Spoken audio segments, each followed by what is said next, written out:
Hi, everyone. Welcome back to Simple Abundance 365 Days to a Balanced and Joyful Life.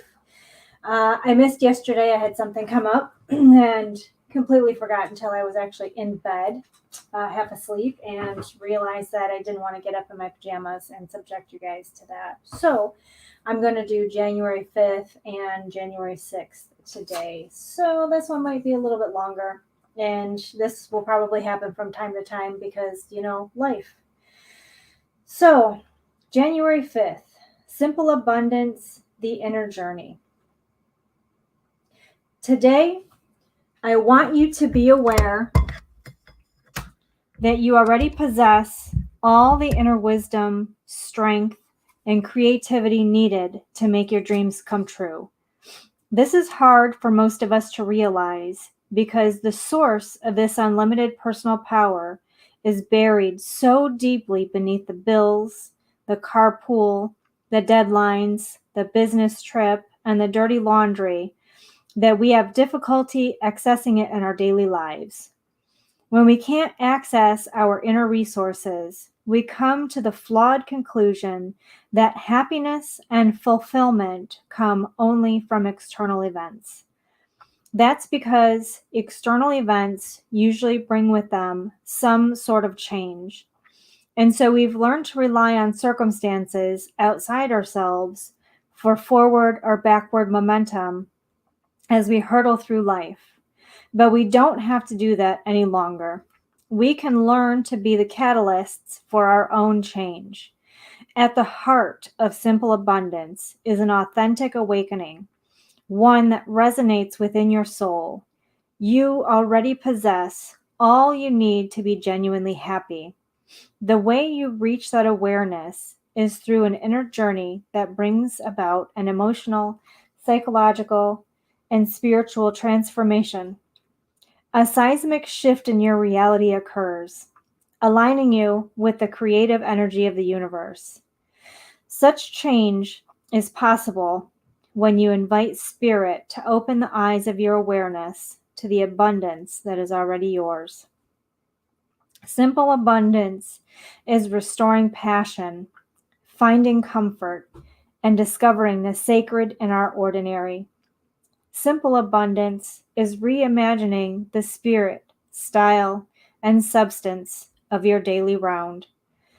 Simple abundance is considering what you need now to experience contentment, embracing what you want to do, want to have, want to be, or what you want to experience in your life, regardless of anyone else's opinion about what your choices are, because they are your choices. Simple abundance is recovering the part of yourself you might have abandoned long ago to be practical. Perhaps you've put other people's wants before your needs. We all have. Taking care of others before ourselves is a woman's default response. Think of simple abundance as daily, strictly confidential personal prompts to encourage you to reclaim your lost dreams or create entirely new ones. You will build from the ground up the lifestyle for which you have been yearning for years. There are 6 graces that will act as guides as we make our journey over the next year. These are the 6 threads of abundant living that, when woven together, produce a tapestry of contentment that will wrap us in well-being, happiness, and a reassuring sense of serenity. First, there is gratitude. When we do a mental and spiritual inventory of all that we have, we realize that we are very rich indeed. Gratitude gives way to simplicity, the desire to clear out, pare down, and realize the essentials of what we need to live truly well. Simplicity brings with it order, both internally and externally. A sense of order in our life reveals our longing for harmony. Harmony provides us with the inner quietude we need to appreciate the beauty that surrounds us each day. And seeking beauty opens us to joy. But just as with any exquisite needlepoint tapestry, it's difficult to see where one stitch ends and another begins. So it is with simple abundance. Pick up the needle with me and make the first stitch on the canvas of your life.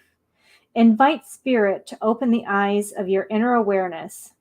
Be still and wait expectantly, knowing that in the warp and weft of your daily round as it exists today are the golden threads of a simply abundant tomorrow. That was really good. I really enjoyed that one. Lots of really good things to consider. January 6th. This isn't a dress rehearsal. You've probably heard the expression, life's not a dress rehearsal. Unfortunately, many of us unconsciously act as if it were. Like an actress just going through the motions to conserve our creative energy and focus for opening night, we hold back. Are you still eating off mismatched china? Do you sleep well on a comfortable mattress? Have a decent reading light on your nightstand? Dry yourself off with threadbare towels and then relax in a faded and frayed t-shirt? Perhaps you're like me and rarely dress up when you're home alone. If we're not playing to an audience, does it really matter? Now that's a question to ask as the new year begins and we examine the quality of our real life journey. It does take more effort to set an inviting table, but it enhances our enjoyment of eating. Single or married, 18 to 80, we all feel brighter and more energetic when we walk into a clean kitchen in the morning. And those few extra minutes to fix our hair and put on our makeup are an investment in our repose during the day. Because when we aren't thinking about what we look like, good or bad, we can focus on other people, which is the essence of charm. Every actress knows the magic power of props and costumes to create special moods, both on stage and off. None of us can be expected to perform every minute of our lives, but a lot more of us might tap into the power, excitement, and glory of real life more frequently if, for once, we cast ourselves as leading ladies in our own lives.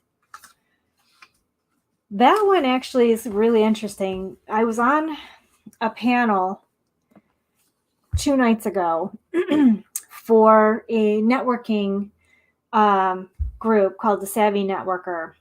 And the group is in Toronto. This group was. They've got groups all over the place. And one of the panelists actually helps people to dress for success.